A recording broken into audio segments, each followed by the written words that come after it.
pakar virus, dokter. Tadi yang saya katakan, benarkah virus ini bisa bertahan di udara selama 3 jam? Asumsi bahwa dia bisa bertahan di udara dan ngambang-ngambang di mana-mana selama 3 jam, itu sama sekali salah. Oke. Virus itu perlu media untuk bisa bertahan hidup ya. Karena virus itu tidak akan bisa memperbanyak diri di luar tubuh. Kalau masuk ke dalam tubuh, baru nanti bisa memperbanyak diri jadi banyak gitu. Kalau di luar dia tidak bisa, tapi dia perlu media. Nah, medianya yang paling cocok buat virus COVID-19 itu apa? Adalah di droplet.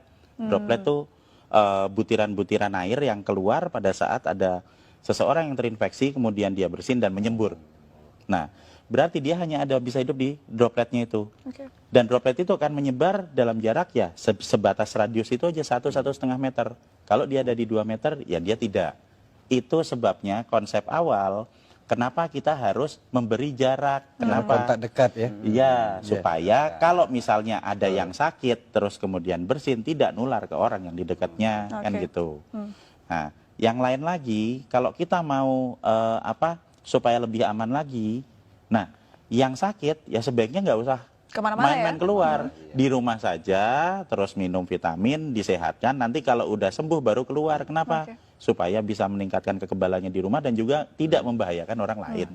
Baik, soal penularan virus ini, itu apa saja yang bisa ditularkan dalam arti, apakah kita ketika kena virus di tangan lalu memegang mata, hidung atau rambut begitu, Dok?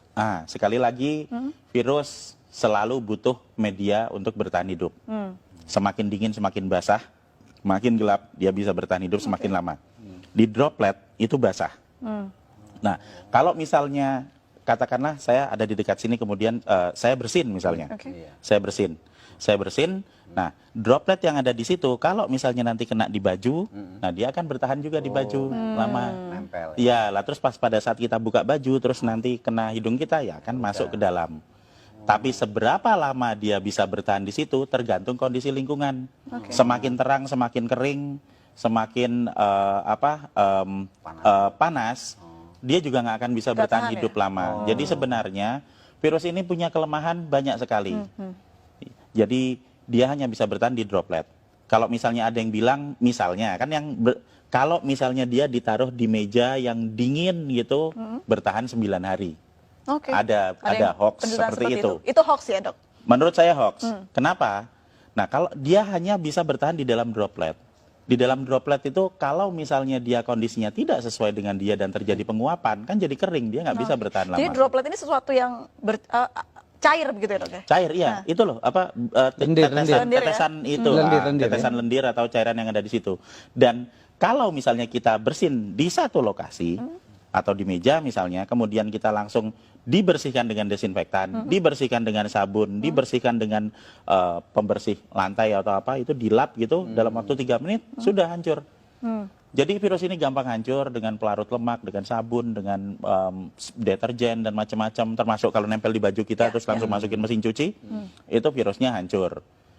Kelemahannya seperti itu. Nah, kelebihannya nyebarnya cepat. Jadi sebenarnya kita bisa tahu kelemahan dan kekuatan virusnya dengan jelas supaya kita bisa ngatasi. Kita harus tahu dulu kalau kita mau bertempur, kita kan harus tahu dulu musuhnya. Kalau kita tidak tahu musuh kita apa, yang terjadi apa? Kita cuma ketakutan aja. Wah, nanti kena, saya sekarang kena, besok mati, ya enggak lah. Kalau dari segi virusnya atau ya faktor dia bisa tumbuh begitu, apakah benda yang dia hinggapi begitu ya, Dok, ya itu mempengaruhi juga si virus ini bertahan hidup begitu, seperti di plastik berbeda dengan di kayu mungkin? Iya, semakin dingin dia bisa bertahan hidup semakin lama. Tapi permasalahannya di sini adalah bukan seberapa lama dia bisa ada di situ, seberapa ingin kita dia hidup. Seberapa kita ingin supaya virus itu tetap hidup. Kalau kita pengen virus itu cepat mati supaya nggak nular, ya kalau misalnya kita tahu mejanya kotor ya dibersihin aja, disemprot dibersihin. Ada yang bersihin misalnya ya cepat-cepat disemprot dibersihin. Semakin kita diamkan paparan virus yang ada di situ ya dia akan bertahan semakin lama. Tapi kalau misalnya kita bisa punya kesadaran sendiri untuk mulai dengan pola hidup bersih, setiap ada sebaran di situ ya kita semprot bersih, simpel kok itu, nggak terlalu sulit, cuma diusap aja seperti itu. Nah, maka kita akan sangat membantu untuk mengurangi sebaran virus. Baik, itu juga berlaku untuk batuk begitu ya, Dok ya? Iya, betul. Dan kalau tetap mata nggak mungkin ya dok ya. Bisa Enggak, jadi. enggak, sama sekali tidak mungkin. Apalagi hanya pikiran. Iya, hanya kalau tetap pikiran. mata ntar jatuhnya ke hati ya dok ya. Makanya halu baik, itu, ya, halu. halu. Kalau berbicara soal bagaimana dampak negatif dari virus ini, apa dampak yang paling buruk bisa dihasilkan dari virus ini dok? Jadi kita akan kembali lagi ke sifat virus. Virus ini pertama, cepat menyebar. Jadi dia akan sangat mudah beradaptasi, bisa menempel di saluran pernapasan manusia. Yang kedua, fatality rate-nya tidak besar. Ini kita bisa lihat dari hasil statistik dimanapun di seluruh dunia, bahwa masih selalu akan ada 97% orang yang recovery. Jadi kalau dari 100% populasi ada 3% yang masuk ke fatality rate, dan 97% itu dia bisa pulih dan juga bisa masih tetap sehat. Ini yang terjadi di pasien nomor 1, 2, 3. Ingat toh waktu di Depok itu? Jadi tanggal 29 Februari dinyatakan positif. Benar toh? Terus dirawat di rumah sakit selama 16 hari. Dan kemarin mereka semua pulang dalam kondisi sehat dan berubah jadi negatif. Berarti apa? Status positif terinfeksi ini bukan status yang tetap.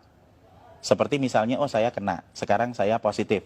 Sampai 1 tahun ke depan saya tetap positif. Tidak. Itu akan berubah seiring dengan peningkatan kekebalan tubuh. Jadi kalau hari pertama saya terinfeksi, saya akan positif. Hari ke-7 saya masih tetap positif. Tapi nanti di hari ke-10, pada saat antibodi saya mulai naik di 7 hari pasca infeksi, di hari ke-10 antibodinya banyak, kita akan berubah jadi negatif.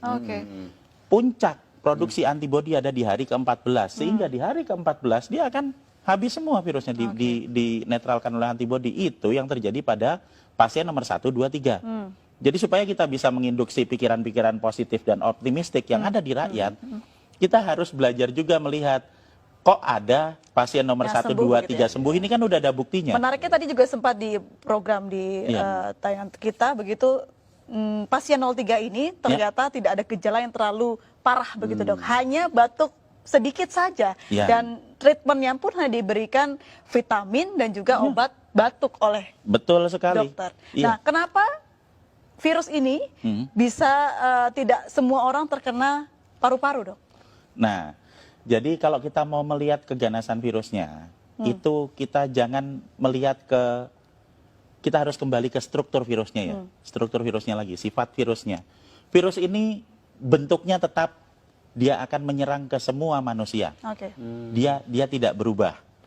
Yang menyebabkan terjadinya perbedaan adalah di manusianya. Ada manusia yang sehat, yang memiliki saluran pernapasan yang sehat, sehingga pada saat terinfeksi, yang akan keluar adalah batuk, ya kan? Kemudian nanti bersin, pilek, kemudian dia demam sampai paling 5 hari. Dan kemudian di hari ke-7 dia akan mengalami recovery. Dan di hari ke-14 dia full sembuh, persis seperti pasien nomor 1, 2, 3. Tapi untuk orang-orang yang berada di dalam grup dengan resiko tinggi, misalnya yang udah berusia lanjut. Kalau orang usianya lanjut, kemudian dia nanti akan memiliki pengurangan dalam hal produksi antibodi karena usianya udah lanjut. Ini usia berapa tahun ke atas dok? 60 tahun? Di statistik itu dia ada di usia antara 70-80. Itu di statistik datanya. Terus yang kedua, manusia dengan komplikasi penyakit, diabetik misalnya, atau hipertensi, atau stroke, gitu kan. Dan yang ketiga adalah manusia yang memiliki riwayat gangguan pernapasan, misalnya TBC, misalnya bronkopneumonia, bisa jadi juga asma. Maksudnya adalah saluran pernapasannya sudah mengalami kerusakan sebelum ditempeli virus, sehingga pada saat ketempelan COVID-19 akan lebih parah. Itu yang menyebabkan terjadinya ada angka fatality rate 3%. Nah, jika kita akan fokus ke 3% ini, berarti kita akan berbicara mengenai grup dengan resiko tinggi, sehingga yang seharusnya lebih diperhatikan adalah yang di grup dengan resiko tinggi ini untuk dapat prioritas ke rumah sakit. Kenapa? Supaya rumah sakitnya nggak penuh, dokternya nggak repot. Jadi nggak ada yang baru pertama kali kena sekarang, baru demam sebentar, terus waduh besok saya mati langsung ke dokter. Nggak seperti itu. Kita mendahulukan grup dengan resiko tinggi, sehingga tidak semuanya harus masuk rumah sakit. Nah, kita harus memberikan edukasi gimana caranya supaya kita bisa melawan virusnya yang ada di luar tubuh, meningkatkan antibodi yang ada di dalam tubuh secara mandiri, supaya kita semua nanti bisa ngatasi virusnya. Pertanyaannya, ketika seorang yang pasien positif sudah sembuh begitu, Ya. akankah dia bisa positif kembali? Ya, Bisa. bisa. Jadi kita berbicara mengenai masalah sebaran virus. Oke. Jadi satu hal yang harus kita pahami dulu, ini imunologi basic adalah bahwa kalau saya pernah kena virus, misalnya saya pernah kena virus COVID-19, nah tubuh saya akan punya data tentang virus ini. Sehingga pada saat nanti saya kena lagi, saya akan kebal. Pertama kali kena, antibodi saya akan keluar dalam waktu 7 hari. Untuk yang infeksi pertama. Tapi nanti begitu infeksi kedua, saya kena lagi, itu nggak usah nunggu 7 hari karena Oke. sudah ada datanya di sel memori. Saya akan mengeluarkan dalam waktu 24 jam, sehari langsung kebal. Ini prinsip dasar kenapa kita semua harus divaksin. Oke. Jadi kita kasih virusnya dulu, dikenalin, supaya nanti kalau ada lagi, antibodi kita bisa keluar lebih cepat dan lebih banyak. Nah, jadi kalau misalnya saya sudah pernah kena, kemudian saya sembuh dalam waktu 14 hari, saya keluar ke kerumunan. Dan di kerumunan ini ada orang yang sakit, kemudian saya kena lagi. Apakah saya bisa kena? Jawabannya ya, pasti iya. Kalau diambil sampel, apakah itu akan jadi positif? Ya, benar jadi positif. Tapi apakah infeksi kedua itu akan membuat saya sakit? Tidak. Oh, Karena saya sudah punya antibodi. Dan kalau yang pertama tadi, mungkin kita ingat, hari pertama positif. Nanti hari ke-7 masih positif. Hari ke-10 bisa jadi negatif. Yang pertama, infeksi pertama. Kalau sudah saya kena lagi, hari pertama positif, nanti hari ketiga bisa positif, hari keempat sudah negatif. Karena antibodinya sudah keluar. Jadi orang yang kena corona ini sudah positif berarti punya antibodi yang besar ya, Iya. Dok ya, ketika sudah sembuh tapi. Betul. Dan dengan memberikan vitamin E dan vitamin C, kita Oke. bisa memproduksi antibodi 2 sampai 3 kali lipat lebih banyak daripada normal. Ini kan berarti kuncinya adalah imunitas. Lalu seperti apa kita menjaga imunitas? Vitamin yang banyak, tidur yang cukup, apalagi Dok? Jadi produksi antibodi yang normal itu akan bisa dicapai jika kita dalam kondisi yang fit. Berarti apa? Berarti kita ya makan yang benar, kemudian kita istirahat yang cukup. Karena semakin banyak kita bergadang, semakin banyak kita stres dan panik bahwa kita besok mati, Nah, itu ya. itu akan sangat menurunkan produksi antibodi. Berarti Gitu. panik benar menurunkan antibodi Dok? Iya, Oke. bahkan kita jadi panik terus, kemudian kita jadi nggak tidur, Stres kemudian jadinya. kita mau minum nggak enak, makan nggak enak, iya kan? Takut Akhirnya, mati. iya kita kurang energi, akhirnya ya nggak ada produksi antibodi. Jadi sebenarnya dengan pola hidup yang sehat itu akan mampu membuat kita memproduksi antibodi secara normal. Dan pada saat ada dalam kondisi wabah, jika kita mengkonsumsi vitamin E dan vitamin C, Oke. kita akan memproduksi antibodi bisa 2 sampai 3 kali lipat dari produksi normal. Dan ini akan sangat-sangat membantu pada saat ada kondisi wabah virus. Dan yang paling utama lagi adalah sekali lagi panik dan stres itu tidak akan meningkatkan antibodi kita atau menyebabkan virus yang ada di luar menjadi berkurang. Meningkatkan antibodi dengan berpikir positif, dengan memiliki ilmu pengetahuan yang cukup bahwa sebenarnya virus ini bisa kita hadapi, kemudian konsumsi vitamin dan pola hidup bersih. Oke. Membunuh virus di luar tubuh dengan pola hidup bersih, meningkatkan antibodi di dalam tubuh untuk mengatasi virusnya. Dan tanpa panik, tanpa stres. Tanpa Karena- panik, Nah, tanpa Karena vitaminnya panik nggak akan membawa perubahan apapun. Vitamin E-nya dari alam itu, Prof. Mungkin Apa Iya. saja, ya. Jadi kalau misalnya vitamin E atau vitamin C akan ada banyak di apotek. Mereknya apa? Ya terserah beli aja di sana ada banyak. Kalau misalnya tidak ada, kita bisa menemui banyak vitamin E itu ada di kecambah atau tauge itu, Oke. brokoli. Kemudian ada di daun kelor, itu vitamin E-nya cukup banyak. Sementara vitamin C ya biasa ada di jeruk, ada di tomat, bahkan cabai itu vitamin C-nya cukup tinggi. Jadi jika kita bisa membeli yang dari apotek yang sudah diekstrak itu ya alhamdulillah. Kalau tidak bisa, apa yang ada di alam bisa kita pakai untuk meningkatkan kekebalan kita. Semua orang, semua penduduk bisa meningkatkan produksi antibodi dan semua orang berhak untuk hidup sehat. Kalau obat tradisional yang sudah banyak dilakukan dibuat masyarakat sampai harga jahe naik begitu dok, apakah itu bisa untuk mengebalkan daya tahan tubuh? Jadi yang jamu, kemudian yang empon-empon dan temulawak itu bisa dipakai untuk meningkatkan stamina tubuh kita. Stamina. Ya, jadi kalau stamina tubuh kita lebih fit, kemudian Waduh, kita ya. bisa lebih sehat, produksi antibodinya akan lebih bagus, tapi tidak secara langsung berpengaruh terhadap virus atau berpengaruh terhadap peningkatan antibodi. Ya. Kalau mau yang langsung berpengaruh terhadap peningkatan antibodi, ya ditambah vitamin. Jadi vitamin E, vitamin C bagus. Vitamin E, vitamin C sambil minum jamu itu tambah bagus lagi. Oke. Iya. Baik, kalau dilihat dari mungkin ciri-ciri virusnya, bisa bertahan lama di cuaca apa ini dok? Apakah cuaca di Indonesia yang mulai memasuki musim kemarau bisa membantu gitu? Oke, hampir sebagian besar kuman itu senang dengan tempat dengan 3 syarat, gelap, basah, dan dingin. Semakin basah, semakin gelap, semakin dingin, itu dia akan bisa bertahan hidup semakin lama di situ. Oke. Jadi kita harus menyesuaikan dengan